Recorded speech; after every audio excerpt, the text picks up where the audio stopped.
Films based on DC Comics have tended to be meaner, more violent, and more downbeat than their Marvel equivalents.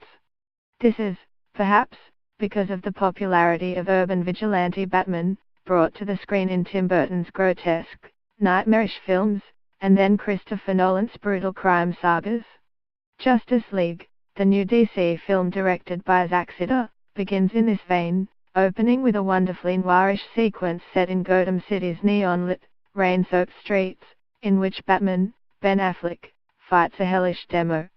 This opening recalls the kind of hyper-real, neon-noir aesthetic of Snyder's earlier Watchmen, 2009, and Sucker Punch, 2011.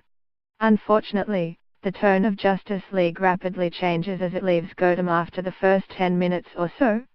This represents perhaps the biggest problem with the film as a whole. It lacks coherency across several key levels, including narrative, performances, tone and style. Fans of the recent Batman v Superman, Dawn of Justice, 2016, may disagree, but Justice League suffers, first and foremost, from the perennial problem of such cinematic universe fare. It relies too heavily on material from earlier films. The story goes something like this. An apocalypse-loving villain, known as Steppenwolf, who in no way resembles Harry Haller, is resurrected and begins to wreak havoc on the world. Along with his legion of nightmare creatures, winged, dark things that live off fear, he is looking to find and reunite 3 magical boxes, known, for some reason, as Mother Boxes. When brought together, this will lead to an apocalyptic event known, for some reason, as the Unity. He will then take his place among the new gods, as he informs the viewer on finding the second box.